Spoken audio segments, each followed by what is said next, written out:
Hello, my beautiful friends. I am your friend Kevin, and this is your Divine Daily Blast. All right, so here we go. Let's see. We have a number 5 angel numerology day, which I call the day of adventure, and this is really a little bit of advanced notice that changes are coming, and every so many days we get a number 5 day that pops up. It's a little reminder that the energy that's swirling on the earth, around the earth, in the cosmos is dynamic. This is an opportunity for all of us to be spiritual as well as sensual, to invoke that endless curiosity, to be the visionaries that we really were put on the earth to be. Try to look at things in a different way. It is easy to be swept along the undercurrent of other people's feelings, thoughts, opinions. What I'm encouraging, or what Spirit's encouraging us to do, is to continue moving forward in an adventurous way, but looking at things in a curious manner as opposed to a judgmental manner. From my worthy book affirmation pad I have, the love I radiate is reflecting back to me. So if you take the lead from our wonderful fairy friends Gertrude and Beatrice, who are looking into the reflection pool, the ripples of water, the depths of understanding and love and peace and harmony and joy. This is what we want to have an adventure with. Love and light is my vibration. Peace is my portion today. Should be every day. I am effortlessly thriving and abundant. Look at areas of your life where you are already abundant. The water that flows from your faucet, the power that comes to your home, the air that is out there in the outside. All of these things are abundant. What exactly does Mother Earth provide, which is abundant? The sunshine is abundant. These are things that we focus on and concentrate on, as opposed to the lack of what it is we feel like we're missing or being slighted with. Try your best today to stay out of the comparison mode, comparing what you do not have with what somebody else may have, which I don't think most of you are doing. But it is a slippery slope. It's a slippery slope when we watch, see, witness others who are thriving and surviving and doing incredibly well, or they're pretending to. That is none of our business. I am a miracle-making magnet.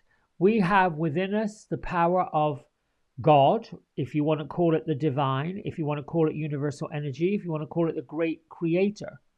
We're part of it. We became part of it eons ago, lifetimes ago.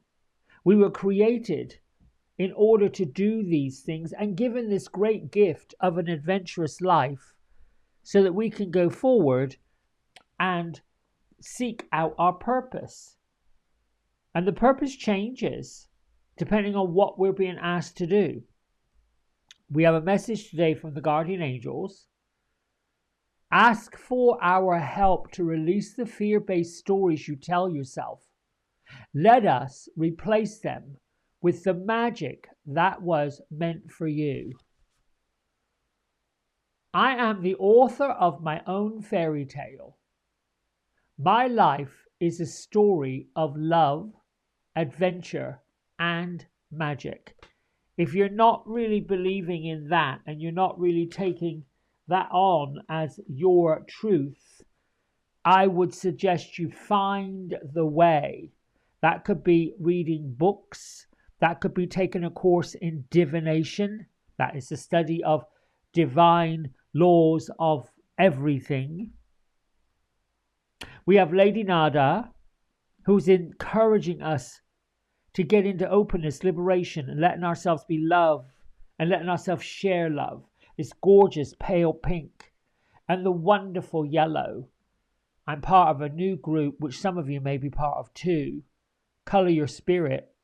And the color that we're working with is deep crimson or rose and yellow. And together they make this coral color. And I'm looking at this saying that is very much like what gets invoked when I think about those two colors. Saint Germain, the violet flame. Alchemy, release the old, make way for the new. We have to let go in order to receive. We want to receive greatness. We want to receive bigness. We want to receive magic. We want to receive miracles. We have to let go of the idea that we can't do it. We don't have it. I was listening yesterday to Wishes Fulfilled by Dr. Wayne Dyer. I have it on tape. I also think I've got it in print. He was talking about Moses and being told to go part the Red Sea, and he was just really confused about how in the world he was going to do it. And it ended up happening, apparently. Archangel Haniel, who stands in front of us as her angel, she's also both angel and goddess. We have a crystal ball, but not just a crystal ball. It's a crystal ball at her heart that's illuminated. The light is within all of us. The download comes from outside of us, but within us. It's a little bit like we're that spark of the divine. The silver cord, I believe, runs all the way through all of us. For me, it is anchored to the crystalline layer of the Mother Earth. And it rides up through my Shishumi channel, the chakra channel, the channel that runs right the way through our body, right in the center of our physical body, and then extends out through the other unknown chakras, stellar gateway, and everything else that goes with it. So let's bring out Gertrude and Beatrice, who I asked them what they wanted to show me today. And at first they started off in the library reading books. And they said to be curious. Oh, really? Before I go pull a card from them. The moon's gone into Scorpio. Now, Scorpio is a pretty volatile sign. And it's a pretty volatile planet because it's ruled by Pluto.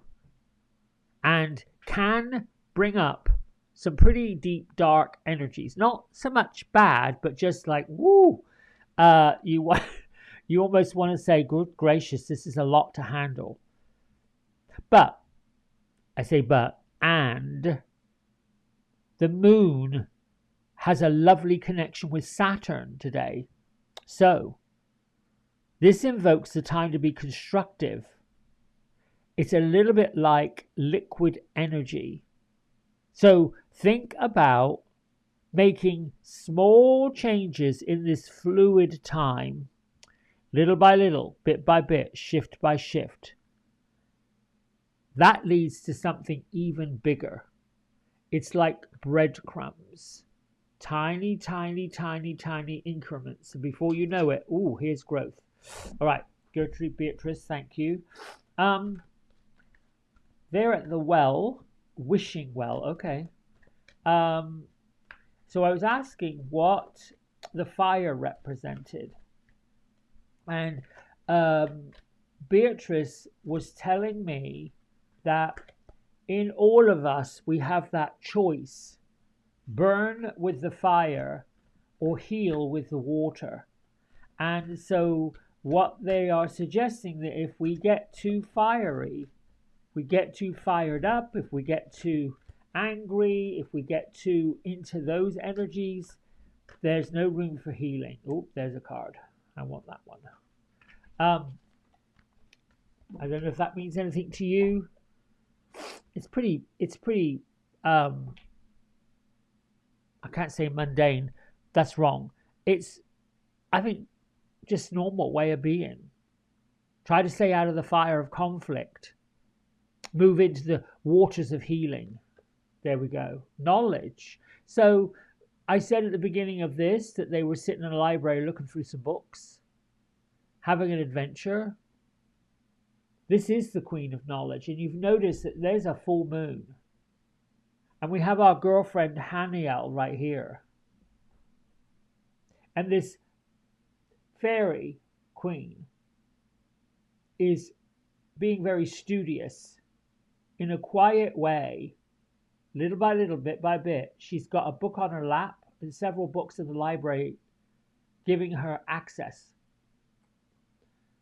So I'm sort of asking, what is it that you want? Oh, it is divination. Is to get your books out, your alchemical books. But I am going to do what I said I don't really want to do, but I am going to do it. I'm going to go over to our manifesting with the fairies. So basically, I think this to me talks about doing some alchemical work, studying, whether that's tarot, oracle. I'm going to start dipping my feet back into cartomancy. My grandmother did it when I was a little boy, and I've sort of done bits and pieces with it, but it's very easy, well, at least it is for me. And I don't like any kind of divination tool that's way overly complicated, because I don't believe I'm a complicated person, although some have said that I am.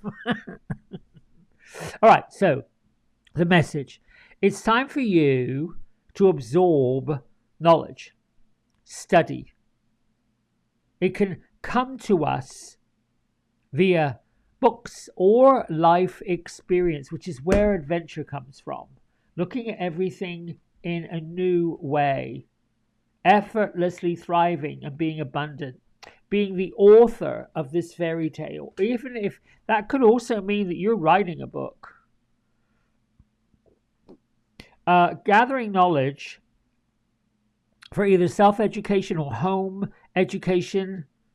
Perhaps you're teaching someone else. Perhaps you're putting together a lesson plan or even writing a book. Considering signing up to a night school or college. Manifesting more knowledge by practical means, like reading a book, writing a book, putting together a lesson plan, requires us to sort of like say to ourselves, I'm wise, I'm knowledgeable, I'm using my wisdom and my knowledge to empower others, to inspire others. That word inspire leads me to say things like in spirit. When we are inspired, we're in spirit. When we're being inspiring, we're using that spirit to teach others. Inspire in spirit leads to the motivation of action. That's, in a way, how we thrive, how we survive, how we move, how we grow. It isn't up to one person, place, situation, or thing. We do it ourselves with other folks. Interesting. All right, my friends, that's it from me. Until tomorrow, much love. Bye for now.